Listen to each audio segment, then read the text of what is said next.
In this video, I'm going to be showing you how to fix a snowblower that has a no start condition. A little bit of background, the same thing happened to me last year, and I rented a U-Haul trailer to take it into the shop and get a full tune-up, oil change, and the carburetor cleaned out. I paid approximately $125 for all that work, plus another, I'd say about $30 for the day of trailer rental. So all in all, it cost me about $150. It could have been much worse, but I did need my snowblower last year. Ever since then, I used premium gasoline with a fuel stabilizer, as well as trying it a number of times in the summer months, so that this hopefully would not have happened. However, when I went to go turn it on in the wintertime on the first snowstorm, it would not start. I did some digging and research and figured out how to resolve this problem, and in this video I'm going to walk you through step by step of this items that I went through and did, and it did start up after that without issue. I will first show you what it was doing in the no start condition, and then I will show you how I fixed it. Stay tuned. First, prime it and make sure all your settings are correct. All the way to the left, all the way to the right, and pushed in all the way. Look at my notes. Don't push this more than 5 to 10 seconds unless you want to burn out your starter. Next, verify you have enough fuel. Now I'm going to go through step by step of how to fix this, and this is a relatively quick fix. I do want to give credit where credit is due, and I saw another YouTuber post something similar. Their audio quality and video quality was a bit low, and I think that was probably one of their earlier videos, but again, they did a fantastic job of diagnosing the problem. And I will leave a link to them in references on my blog. And you can get to it from the description. So please go and support them as well. Now time to go step by step on how to fix this problem. And to make a long story short, basically what's happening, and probably what happens in 90 to 95% of cases, the same thing that happened to me last year, was the carburetor gets clogged. There is a very, very, very tiny hole, and I bet the fuel that's sitting in there gums it up, and it just needs to be cleaned out. The way you clean it out is going to be demonstrated very quickly here. So the first thing you do is siphon out the old fuel. This is very easily done with a little fuel siphon pump, and make sure when you do siphon it that you put it in an empty fuel container. Assuming your gasoline is good, it's going to go back in the tank in a few minutes anyways, but never ever put it in a non-gasoline container.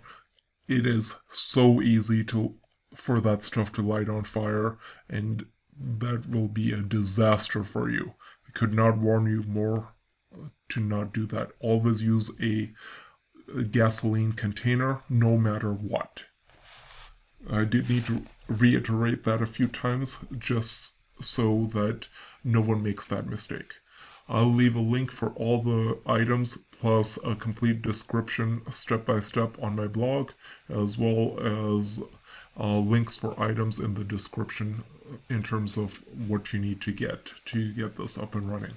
And remember, once you have it, hopefully, if this issue occurs next year, you can fix it yourself year after year after year, because it's very likely it's just going to keep happening. My snowblower is only 3 years old or so, and Last year it occurred, I had to spend money to get it fixed. This year I wanted to learn how to fix it myself.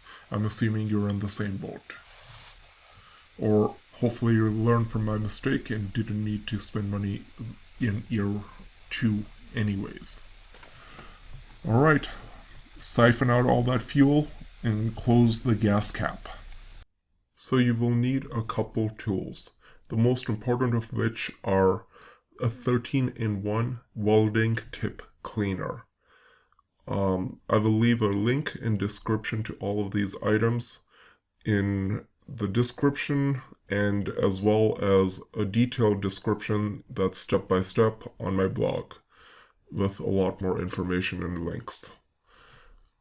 In addition to that, you will need a 1/4-inch ratchet with a 10mm deep well socket. You could get away with using a 10mm wrench as well, I'm sure. But the 10mm deep well socket with the 1/4-inch ratchet would probably work best. Lastly, you would need a carburetor cleaner. Any carburetor cleaner will probably work, but this one is the one I like the most. You may also want to, as an optional item, use like a little bucket with rags or something that can be disposed of properly if you have any spillover. Hopefully you shouldn't if you did your job right in the last section and drained all the fuel. I forgot to mention, but I also highly recommend getting a can of Seafoam.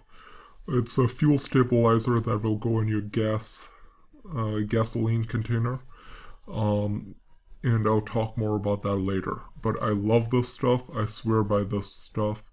And you don't have to get it, but I highly, highly recommend it. Put a little rubber mat on the ground. Soon you will be flipping the snowblower onto the rubber mat on the tip of the snowblower. I'll put a little arrow where the mat should lie.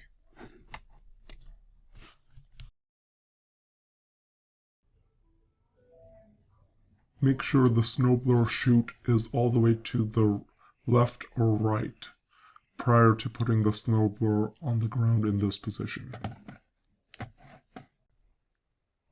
Okay, this is probably the most challenging part of this whole thing for some. I didn't find it that difficult, but you should get help from others when you're putting this in this position, and wear steel toe boots. Use whatever precaution necessary, but you need to put your floor mat down so you don't damage the tip of the snowblower, and then you have to turn the snowblower in this direction to the front so that access becomes very simple and straightforward. Additional words of caution here: watch your footing, don't get your foot damaged, hurt when you're putting it in this position. Next, all you need to do is remove the right bolt on the carburetor fuel catch bowl.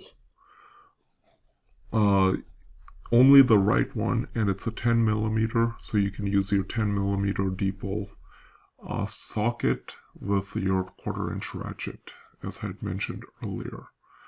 The left screw / bolt can stay there, and all that is there for is if you want to drain fuel that's sitting inside that bowl. Once the right bolt is off, simply pull this bowl off, and this is what it looks like. Okay, now we get to the real work. You need to take the welding tip and start from the smallest and put it in the orifice of this stem that's coming out over there. Find the size that fits best and keep working your way up till it doesn't fit anymore or fits snugly or a size below. Once that happens, push it in and pull it out about 20 times. It may be overkill, but that's how many times I do it. After that's done, also, since you're already here, clean this additional hole for the side to make sure it's not gummed up. After that, you take your carburetor cleaner, take the straw and stick it as far in as you can, hold it down.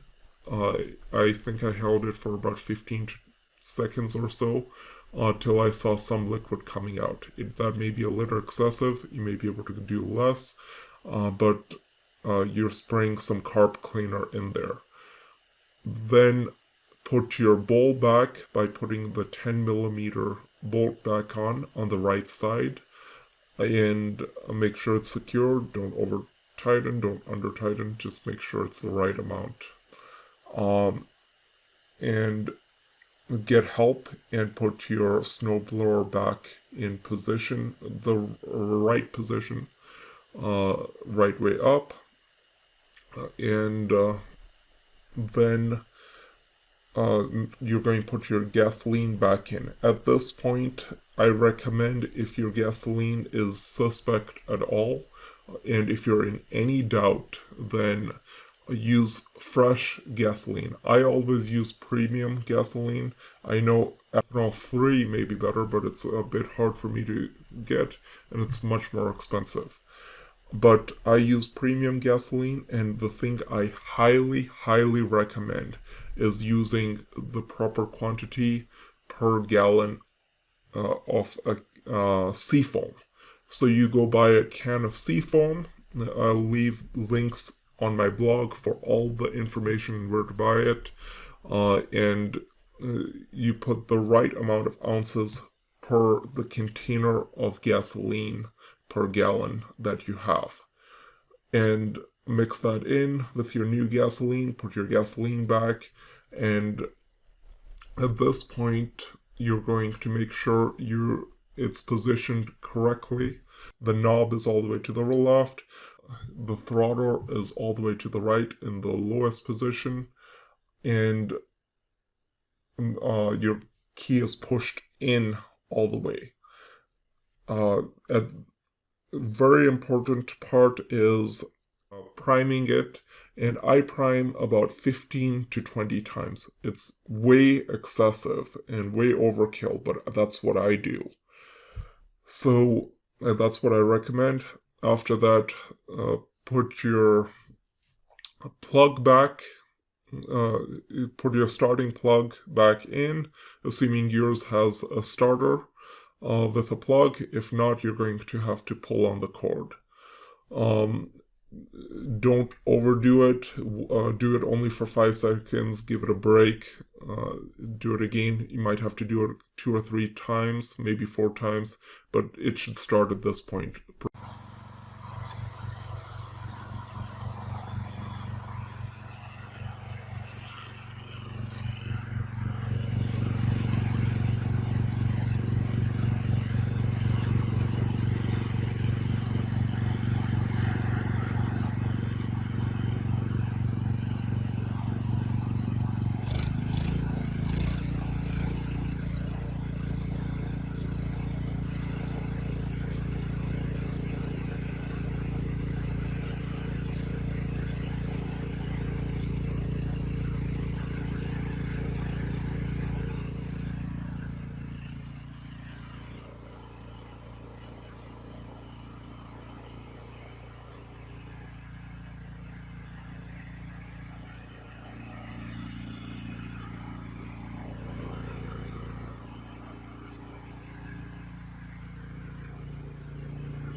If it does not start at this point, then you may have something else going on, such as perhaps you don't get spark. So get a spark tester, test for spark. At the same time, replace your spark plug. It's relatively easy to do. And try again. We'll see if it starts at that point. To me, it's always a carburetor clogging problem when it's gummed up. I've never seen the spark issue, but I've only had this for 3 years. So there could be other concerns, but it's start here. This probably is about 95% of the cases. I hope this video helped someone out, and if it did, please remember to like and subscribe and comment, and stay tuned for more videos. See you in the next one.